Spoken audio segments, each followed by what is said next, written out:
Welcome to the Your Energy First podcast, where we help you explore and better understand your intuition and spiritual gifts so that you can apply them to your day-to-day for your most purposeful and abundant life. Welcome back to the podcast. I have Barb with me again. How are you? I'm good. Thanks for having me back. I love having you on here. Should someone be paid for their spiritual gifts? Are you asking me? That's the topic for today. Okay. Yes, and I will be getting your opinion on this. So this is a question I get so often, or when people come into Prism or Prism Private to work with me, they're like, Emily, I love this work so much, or it comes from the heart, or it comes so easily for me. I don't feel like I should do this.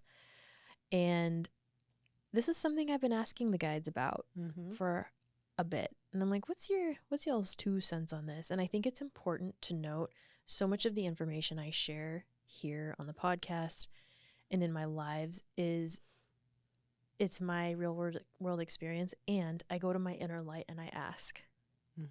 But I don't expect them to give me the answer right away. I know it will come in due time. And it doesn't always come all at once. Sometimes they give me pieces of information. And so for this episode, they actually had me do some research. So I got on my little phone and I actually went to History. It took me to history.com's channel where I got some information for this episode. So first, there is this perception that if you are truly doing what is of your heart, you should do it without expecting anything in return.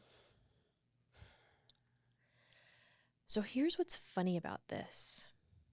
If that is true, if you are meant to be so selfless that you just do nothing but give, which isn't how this world works, right? We've got yin and yang, we've got masculine and feminine. There's meant to be a balance with things. We'll start there. So if this is true, that you are simply supposed to give, and the more you give, the better person you are, the better human you are, does that then mean anything you do for pay, you shouldn't be enjoying or shouldn't be for the greater good? Do you get what I'm saying there? 100% get what you're saying. That's been around forever, right? Right. I don't agree with it. I know. Yeah. But it's interesting because you don't agree with it just because I'm your daughter and this is my work. No. Why don't you agree with it? Because you look at somebody that makes beautiful artwork, right? And they sell their artwork and get paid really well for it, and they love what they're doing, and the more they love it, the more they do it, and they get paid for it. And there's so many other things that fall into that category, right? Right. So, and I do think too that modern day jobs, the tech world and all of that, there's a lot of stress that goes along with that. There's also a lot of money that can be made in that. But I think sometimes the stress outweighs that. I really think that, just in knowing people, you for one, that have gone through that. Let's bring it back to this perception that if you're doing your heart's work, you shouldn't get paid. Does that mean if you are getting paid for something that you're doing, that it should not feel good? Because creating art is fun, it's enjoyable, and when you share spiritual gifts, you've developed your art, you've developed your craft. The other thing we want to note is it's in our human nature to create balance. And I'm not talking about, balance your day, balance your life. I don't even know if that exists. But I'm just talking about it's in our nature to be balanced, right?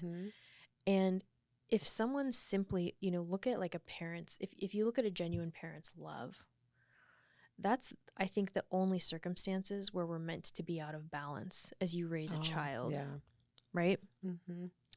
But in every other circumstance, it feels funny when we're in circumstance. If someone just gave to me and gave to me and gave to me and gave to me, I'd be like, whoa, wait a minute, this feels out of balance. There needs to be a reciprocity here. And part of that reciprocity comes when we each understand ourselves better, we understand what we're meant to give Mm-hmm. to others and how we're meant to share with our community. It used to be with our tribe. Not my experience, but other people's experience and back in the day. So now we want to look at, okay, how am I meant to contribute in this world?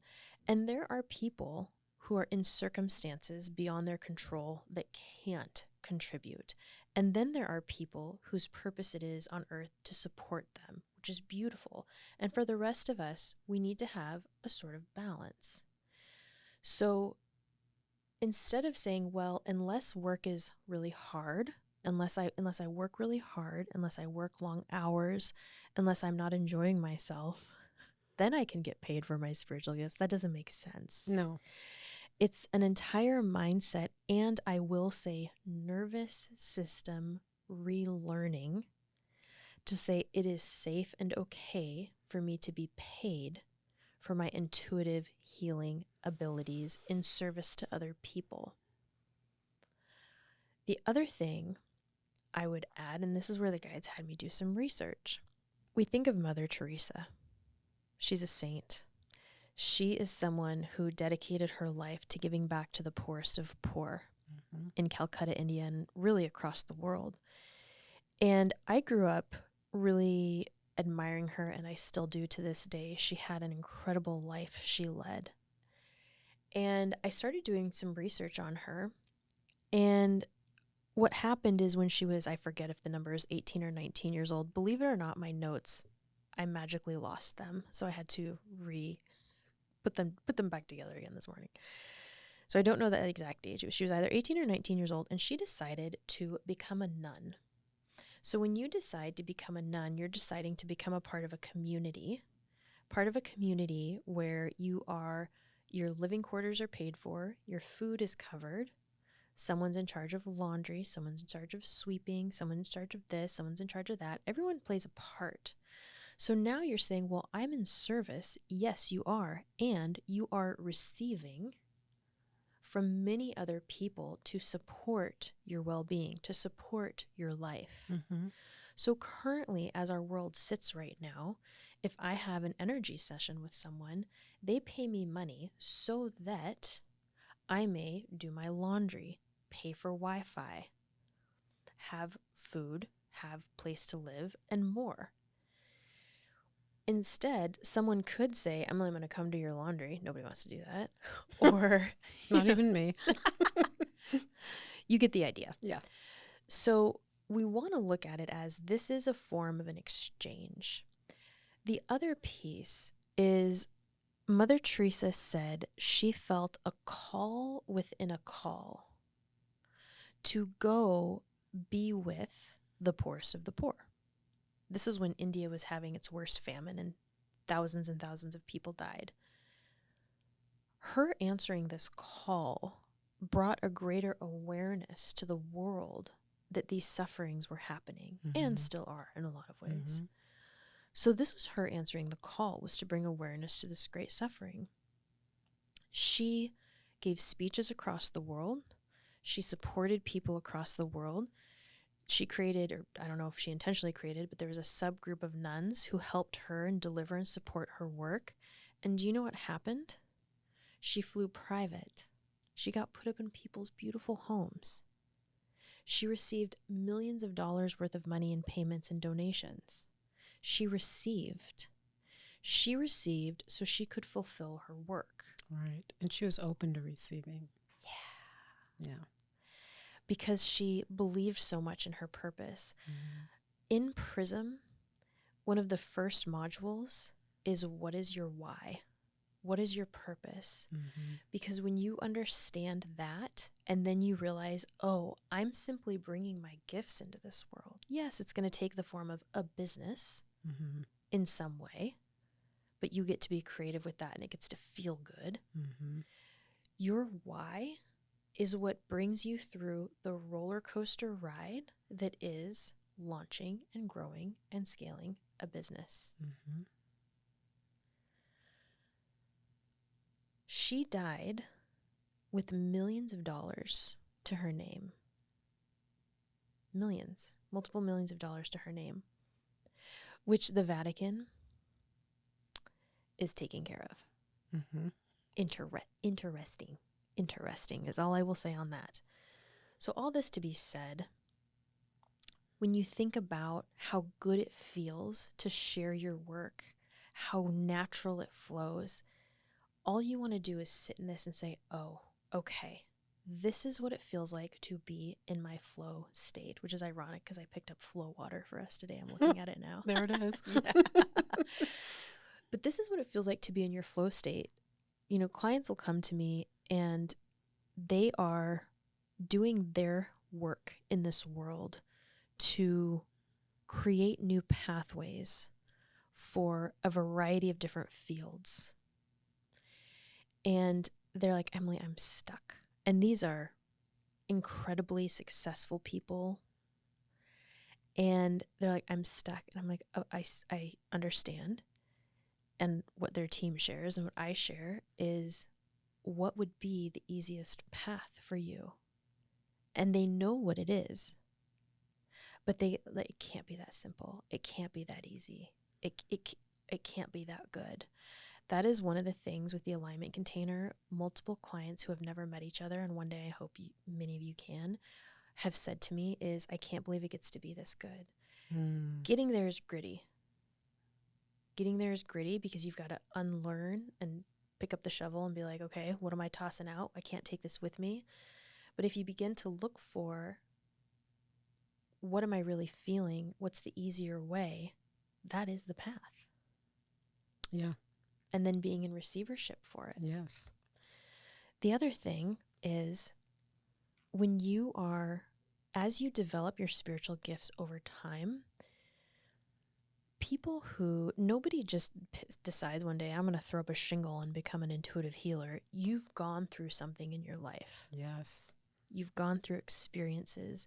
You've walked your path. You've learned from yourself. You've learned from others. You've learned from books. You've learned from teachers. Mm-hmm. You've learned from good, bad, and different. So we say, oh, how long did you go to school for that? Or how long did you study that? Or how long have you this or that, right? Right.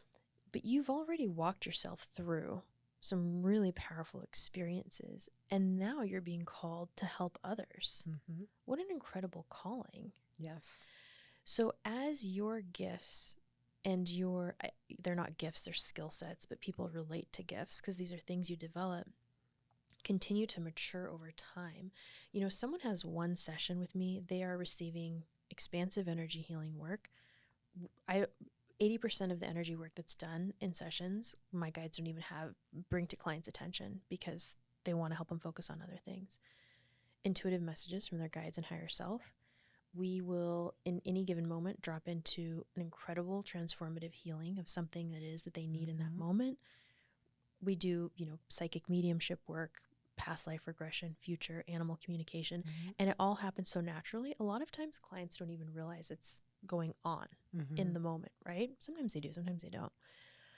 And this is something I can now drop into in any given moment. And it's becoming secondhand for me. It's just like the air that I breathe.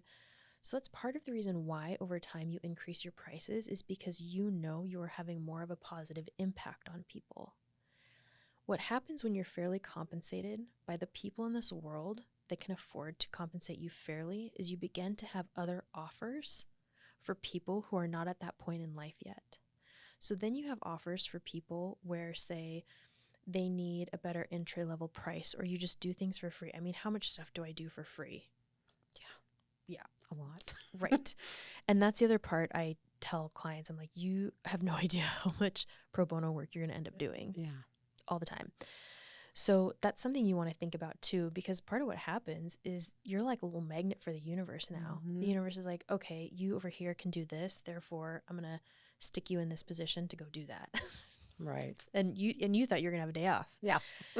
So these are things that you want to consider as you think about charging for your spiritual gifts. And some people will say, oh, I feel bad. I want to, I don't want to charge people that much. And it's one of the biggest things we have to get through. And we also have to realize we've been taught to shop for sales, shop for coupons, shop for discount things, fast food, all of that. And you really want to think about the quality of things you're buying. Yes. And you can't always, if you had to go in for open heart surgery, I mean, there's no coupon shopping there. And back to what you were saying, I think if there was, it's because of what you do in particular, along with lots and lots of other people. Yes. If there was a 4-year degree, I went to, not me myself, you could Right. say, I went to the University of Washington and I got my 4-year degree in Sure. Botany. energy work, right? Yeah. Oh, you're an energy worker. You got your degree at UW. That'd be a whole different thing. Right. That's the part, I think, because people are still unfamiliar with it. And maybe someday you will be able to get it. Wouldn't that be wonderful? I Right? don't know. Oh, I don't know. I mean, you've learned from, like you said, from teachers and Yeah, but it's been 15 years. right. Okay. More than Well, that, 16 years. yeah. I get what you're saying. Yeah. I mean, we pay therapists, we pay doctors, we pay dentists. For me, the first time I ever went and had an energy session with anybody, it wasn't you, obviously. It was a long, long time ago. I was nervous. I really didn't know what it was going to be like, what it entailed. And over the years that I've become way more familiar with it, and in great part because of you, it's become way more natural for me. And I think that's the path we're on. And I think that, when I have an energy session with somebody else, not you, which I always encourage. Oh, 100%. It's Yeah. great. It's like therapy for me. 100%. It's like going to a therapist. It's like, okay, I've got these things on my mind and I'm talking to you as a person, not you, but and then plus, I mean, it's a bonus of getting all the information from your guides, from your spirit team. What could be better than that? I know. Right? And you can't BS them. No, you can't. I know. You really can't. They've held my feet to the fire, and I was like, oh God. Yeah. So absolutely, yeah. It's very important work. The other piece to all of this is it's actually asking us to be to evaluate, to be self-accountable, to say, is this the right practitioner for me? Mm-hmm. Am I just trying to stop the bleeding here? Right. Or can they fix me? Or can they give me the answers? Because I don't want to. And by the way, I've been that person that's gone to a I think we all have. Yeah, yes. that's gone to a practitioner. I'm like, just lay it on Just me. give me a prescription.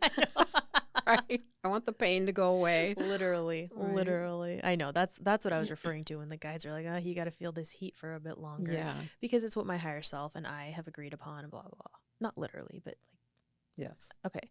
So that's the other piece is, anytime I've had a negative practitioner experience, minus maybe a few that I had to go through, which is why I was led to them in a positive way. But there have been times I've had negative experiences where I had a strong gut feeling. I knew better and I did it anyway. Even before I go receive energetic support from someone else, even if of course it's somebody I implicitly trust, I still check in with myself. I still check in. Is it for my highest and best to have this session with them? And I listen to that because we have a self-responsibility. Yes, we're not going through a drive-through and receiving a bag full of food and a drink in a couple of minutes when we buy this stuff. It's intangible. Yeah. And so it's really saying to ourselves, we got to be self-responsible. And am I going to get what I need out of this? Or even something better? Yeah. That's the other thing. Even when I've made poor decisions, it doesn't matter if it's like a coach for something or whatever, I've always learned something from it. But that's because of who I am, because I'm choosing to say, okay, so this didn't work out as I thought it would, but what have I learned from it? Yeah.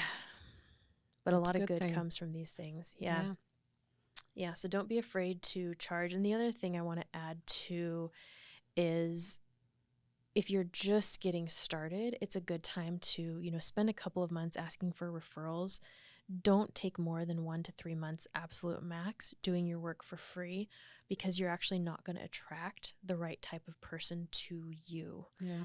There's over 8 billion people on this planet. Each of us has a different medicine woven into our experience that we're meant to help a certain number of people with. So align with and connect with those people and let that be your compass. And then trust what comes to you and how you're meant to bring your work forward in this world. There is no one way, and you get to be creative in how you do it. Thank you all so much for bringing your light and shadow into this world. Let us know in the comments what you thought of this episode, what it provoked in you, and if you have any follow-up questions for us. And if you want to learn more about Prism, you can find it in the show notes.